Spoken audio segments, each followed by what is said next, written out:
I'd like to share a few strategies for breaking out of flatland of 2D in journaling. What you see here is a stack of my journals from over the years, and I'd like to show you some techniques. This is my very first journal, and I want to show you what my life was like. Very white background. I was proud of the images and things that I added and the color, but still very flat, as you see. And then I read a book that changed my life called Journal Spilling. And this was the first page that I did after reading that book. You can see that I wrote in different directions, that I stuck a pocket on, that I included art of collage. And then just to show you that I never went back, this is what happened in my life next. And I decided for me that the words learning journal means I always want to learn something new. So here are some strategies, including how to break out of a flat page. One is use transparency, Japanese strategy called Notan. And in this page, I cut a couple of pages, working on shades and tones, and explain it on the background for that cityscape.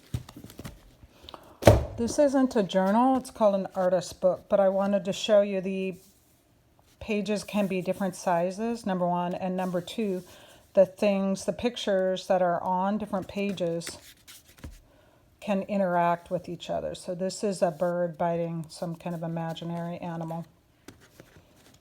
And then when I turn the page, that animal goes away.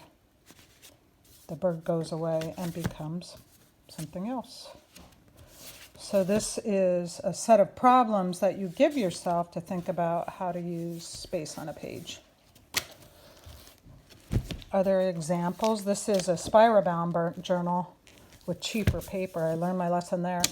This was making artist trading cards with fifth graders on explorers, because they did a unit. And they each had one explorer, and they collected the whole set by trading and talking about their explorers. So as a journaling technique, you can see that I just used artist tape to tape them down so that I could read the information about each of the explorers. You probably have studied some about the surrealists back in the early 1900s.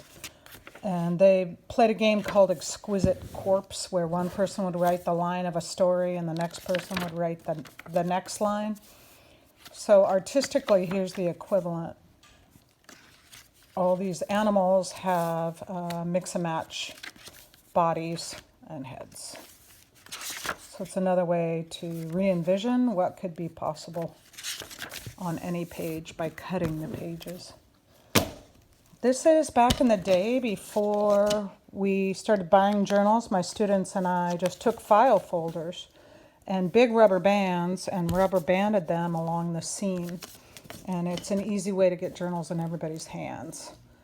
Statistics on lift the flap. So lift the flap is another take on that.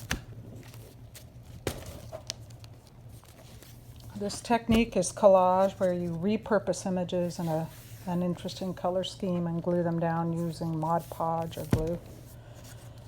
This was when I said goodbye to a block. Each made their own stamp that told something about their lives, so it's nice to have that memory of them.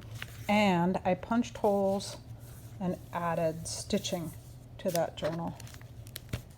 Here is another take on that plastic, where I wrote two different stories to go with this mixed media starfish. So it's a language arts integration, again using transparency. This one is messing with the margins. Betsy Cruz, a student teacher, taught me DWIT, do whatever it takes. So these are all of the strategies that I considered at the time for pushing kids away from the margins and toward the center of the mainstream. And because these pages were lightweight, I used artist tape on the edges of them. This side was a collage that those same fifth graders made for extreme weather, which is part of their standards. Another idea is to put pockets in your journals to hold papers. And the last one I'd like to show you, you can see the hardbound journals need lots of duct tape at the end. This is my very favorite. So these are images of a mural. So this is photographs of all the buildings that the students in Block 3 created. These are real buildings in the world.